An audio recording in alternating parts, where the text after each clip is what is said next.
अपने धर्म को फाड़ के चलते हो। सिख हमेशा पगड़ी, इनकी बेटियां दुपट्टे रख के गुरु ग्रंथ साहब के सामने जाती है। हिंदू धर्म का आदमी जब भी कथा में बैठेगा रुमाल सिर पर धर कर बैठेगा। हमारे बुजुर्ग तमाम टोपियां और साफे बांधते थे। इसमें कौन सा हमने सांस्कृतिक विनाश कर दिया? तीसरा दहेज प्रथा और चौथा महिलाओं का साप्ताहिक पीठ में जाना, घर के बड़े बुजुर्ग या बुजुर्ग महिला के साथ चले जाना।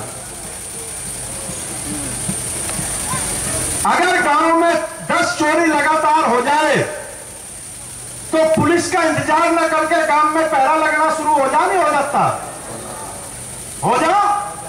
और अगर 10 छेड़खानी की घटना हो गई और गांव वालों में इस तरह की लोग कत्लेआम न मचे कि जिसने हमारी बेटी की इज्जत पे हाथ डालेगा, जो हमारी मां की इज्जत पे हाथ डालेगा, जो हमारी पत्नी की इज्जत पे हाथ डालेगा, उसके बाद खूने खच्चर होते घूमे, पुलिस आएगी नहीं और अपनी इज्जत बचाने के लिए आदमी लठ लेकर गलियों में घूमे।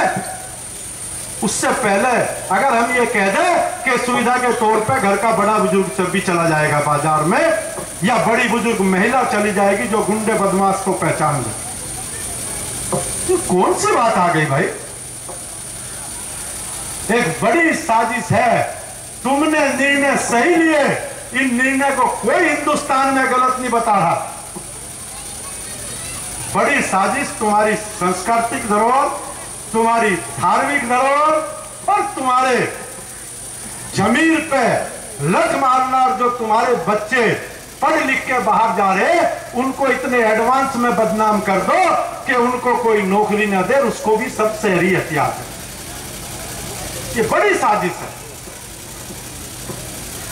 बहस इस पर होनी चाहिए कि जो लड़की जींस पहन कर दिल्ली यूनिवर्सिटी में पढ़ रही है, हमारी सारी लड़कियों को दाखिला दे दो, ये भी 2 साल पीछे अपने आप पहले लगेंगे।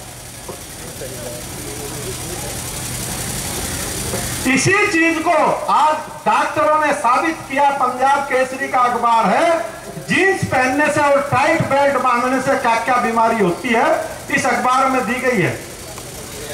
ये खास पंचायतों ने नहीं लिखी, लेकिन जब तुमने इसका जिक्र किया तो इसमें पूरा देश का डॉक्टर लगा, इसमें पूरे देश का अच्छे लोग जो मीडिया में है वे लगे और उन्होंने इसके नुकसान बताने शुरू किए। इसलिए भावड़ा साहब कह रहे थे कि इस गांव का धन्यवाद जिसने इस देश के लोगों को जगाने का काम किया, जिसने इस उत्तर भारत की संस्कृति को बचाने का काम किया और जिसने इस देश की सोई हुई आत्मा को जगाने का काम किया, दोबारा से पंचों को एक जगह मंच पर बैठाने का काम किया।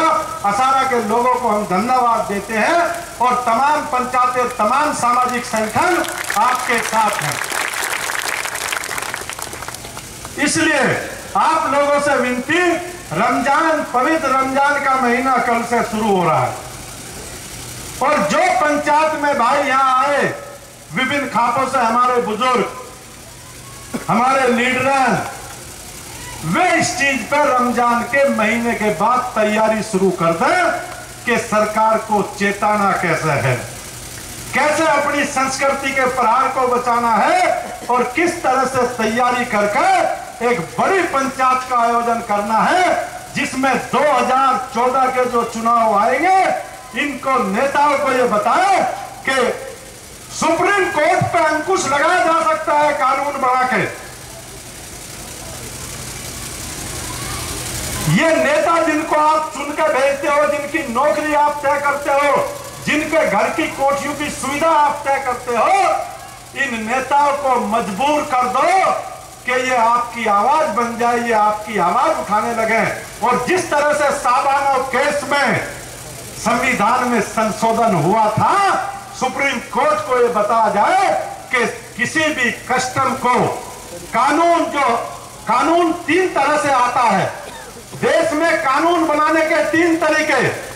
पहला ट्रेडिशन और कस्टम, देश की और उस देश की जनता जिस एरिया में रहती है, जिस ट्रेडिशन, जिस संस्कृति को वो मानते हैं, वो कानून है। यूएनओ में भी पास है, संविधान में भी लिखा है। दूसरा, जो न्यायपालिका के मुकदमों के तहत कानून बने और तीसरा कानून विधायिका के तहत, यानी जो संसद पास करे वो सर्वोच्च कानून सुप्रीम कोर्ट से भी ऊपर। इसलिए सुप्रीम कोर्ट को संसद में ये कानून पास करना पड़े, तमाम देश के सांसद ये कहे कि पहले सांस्कृतिक धरोहर बचेगी, जो जिस तरह रहना चाहे, जो जिस तरह खाना चाहे, जो जिस तरह पहनना चाहे, उस पर कोई टिप्पणी आयोजित नहीं की जाएगी। ये उसका निजी मामला। तमाम मुझे यहां आने से पहले लोगों ने बताया आसपास के गांव में कि मलिक साहब तुम तो वहां जा रहे, वहां तो धर्म परिवर्तन हुआ है। मैंने कहा हमने तो सबने धर्म परिवर्तन किया। पहले हम बौद्ध थे, फिर हम आर्य समाजी हो गए, कुछ हमारे भाई इस्लाम में चले गए, कुछ सिख में चले गए। कोई जाट आके इस क्षेत्र का ये बता दे कि उसके बाप दादाओं ने आर्य समाज को माना या नहीं माना? सबने माना। अरे आर्य समाज ने भी तो मूर्ति पूजा का विरोध किया, सिख धर्म में भी मूर्ति पूजा का विरोध था, इस्लाम में भी मूर्ति पूजा का विरोध था। इसलिए कुछ लोग तुम्हें बहकाएंगे, इस माहौल को बिगाड़ने की कोशिश करेंगे, हिंदू और मुसलमान को पंचायत में बदलने की कोशिश करेंगे।